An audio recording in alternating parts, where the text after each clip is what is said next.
The courtroom, small and gray, seemed to chill in an unnatural way that morning. It was as if the very walls could feel the storm building within.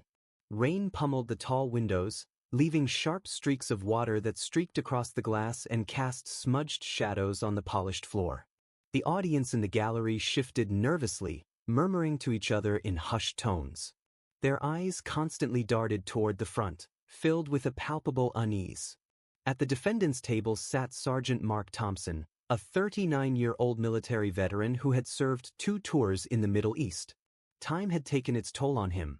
His broad shoulders had shrunk slightly, and his skin, once hardened by the sun, now seemed paler, softened by age and wear.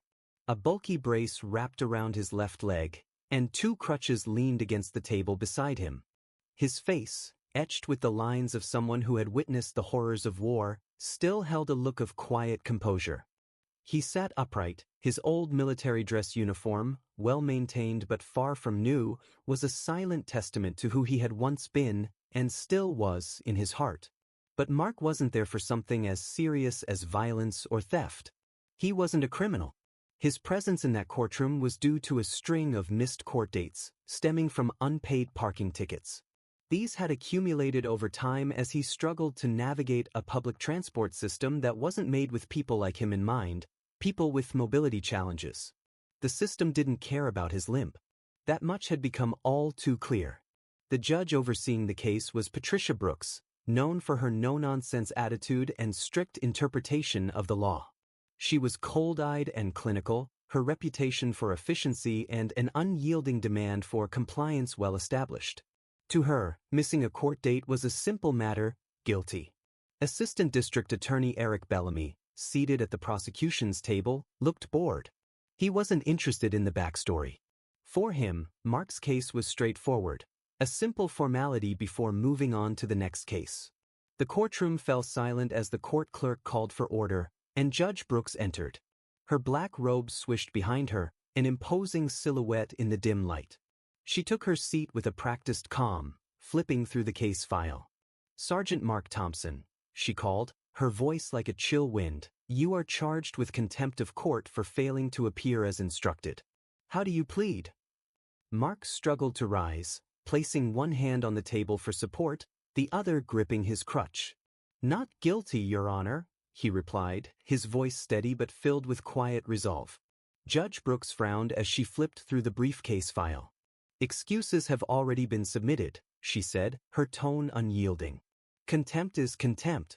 You were ordered to appear, and you did not."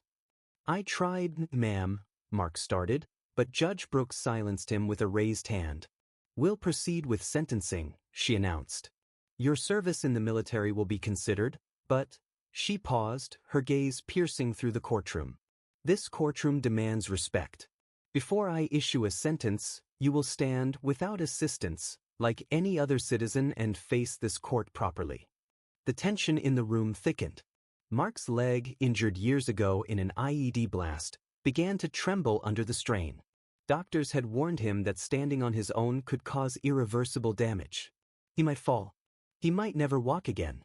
But despite the warnings, Mark reached for his crutches, hesitated, and then, with grim determination, set them aside.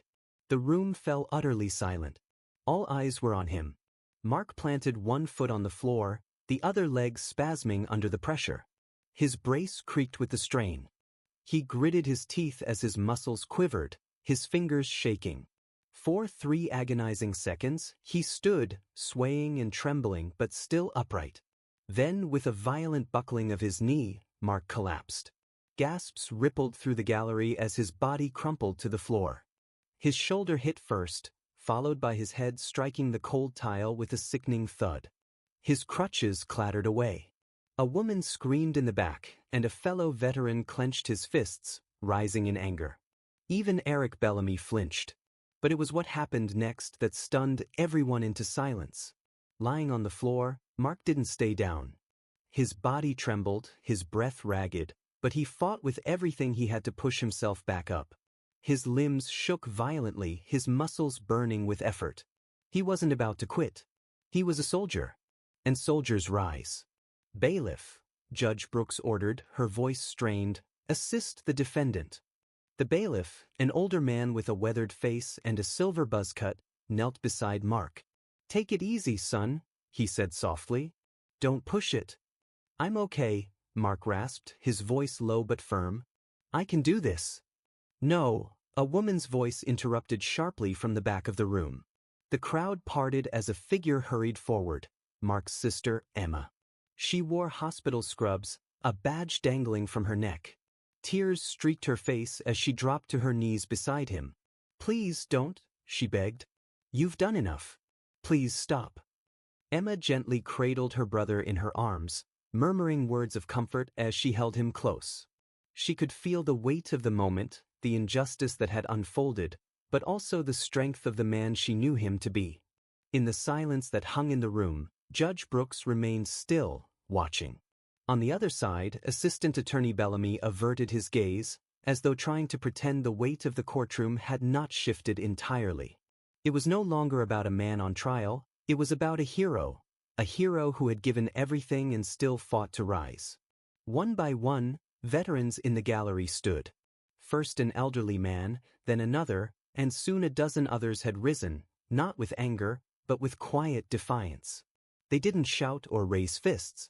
They simply stood, their presence a challenge to the injustice they witnessed. Sit down, Judge Brooks barked, her authority cracking as her command filled the room. But the veterans didn't budge. Among them, an older woman with medals adorning her chest took a step forward, her voice trembling but resolute. My grandson died overseas, she said, the words heavy with pain. If he saw this, if he saw how you're treating this man, he'd be ashamed. A murmur of agreement rippled through the room, swelling in volume like an inevitable tide. Judge Brooks' gavel slammed against the wood. Order, she demanded, her voice strained. But it was no longer in her control. A veteran, positioned near the front, spoke up, his voice rough but passionate. He gave his leg for this country, and you're punishing him for not standing? From the jury box, a young woman rose. Then another and another. Almost half of the jurors stood, joining the silent protest. The bailiff, who had been standing at attention, moved to Mark's side. He bent down, his voice softer now, respectful. Let's do this your way, Sergeant, he said, his hands steady as he helped Mark sit up. With Natalie by his side, Mark's breath became more controlled. The courtroom had shifted. It was no longer the domain of Judge Brooks, it had become Mark's space. Judge Brooks, pale and shaken, looked around her, realizing she had lost the room, and more than that. The crowd now grew louder in its collective defiance. Honor him! Honor him! Honor him! They chanted, their voices rising in a roar that filled the chamber. She turned to Bellamy for support, but the assistant attorney had already begun to retreat, his face flushed with the unmistakable mark of shame. Mark sat on the floor, still surrounded by the veterans, civilians, and those who saw him not as a broken man, but as one of immense courage. Finally, Judge Brooks rose from her seat, her voice now unsteady as she descended the stairs. Mr. Thompson, she said, her tone softer than before. This court owes you an apology. The room stilled. I ordered you to stand without understanding what you have already endured. I failed you. I failed every person in this room who knows what sacrifice truly means. She took a deep breath, straightened her posture, and then made a decisive statement. All charges against Sergeant Mark Thompson are dismissed with prejudice.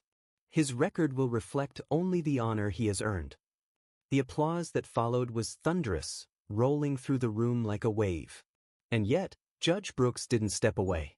She moved closer to Mark, stopped before him, and without hesitation, knelt down. Lowering her head, she spoke quietly, her voice filled with genuine remorse. I am sorry, she said, and I thank you. Gasps spread across the courtroom, but Mark, still trembling, reached out and placed his hand on her shoulder. It was a quiet yet powerful gesture of forgiveness, a silent understanding between them. Sunlight suddenly broke through the clouds, shining through the windows. The storm outside had passed.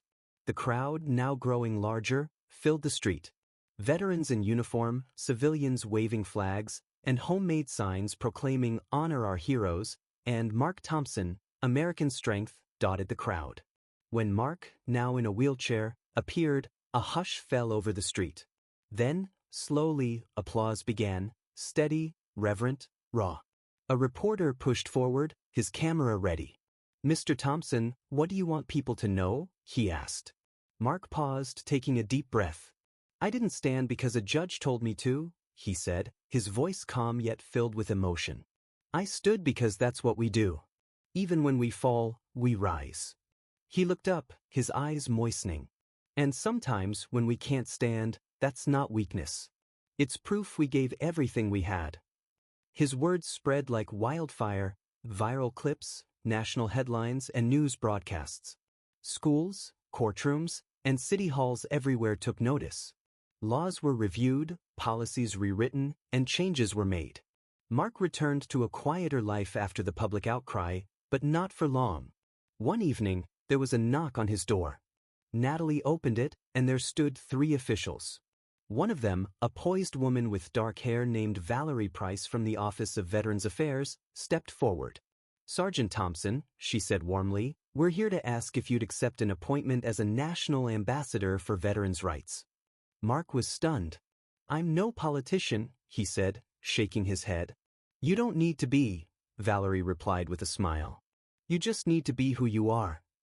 He thought for a moment, then remembered the faces in the courtroom, the fallen friends he had known. "I'll do it," he said quietly. From that point on, Mark traveled the country, speaking at rallies, appearing in front of large crowds. Change began to spread. Courts restructured. Policies shifted. Cities began to honor veterans not just one day a year, but every day. One mayor even went as far as banning any judge from forcing a wounded veteran to stand again. Mark visited Arlington National Cemetery, placing poppies on the graves of his fallen comrades. "This isn't a memorial," he told a crowd gathered there, his voice heavy with emotion. "It's a promise." Then, one morning, he returned to the very courthouse where his journey began. Out front, a new statue stood tall, a soldier on one knee, using crutches as if they were swords. The plaque beneath it read, "Dignity is not measured by how long a man stands, but by how fiercely he refuses to fall." Mark stood in front of the statue, his hand brushing the cold bronze. Natalie stood beside him, her eyes filled with tears. "You did it," she whispered. Mark nodded, a smile tugging at his lips. "I didn't stand alone," he replied, and under the golden sunrise, he saluted the memory of every battle that had brought him home. Not whole, but unbroken. Forever standing even from his knees. Mark Thompson's story became more than just a courtroom battle. It was a testament to the resilience of the human spirit. His courage ignited a movement, changing laws and perceptions about veterans' rights. In the face of adversity, he stood tall, not with his body, but with his unwavering heart. His journey reminded us that true strength lies in rising, even when the world expects us to fall. Through his actions, Mark didn't just reclaim his dignity, he restored the honor of countless others. His legacy will endure, a symbol of bravery, compassion, and the power of never giving up.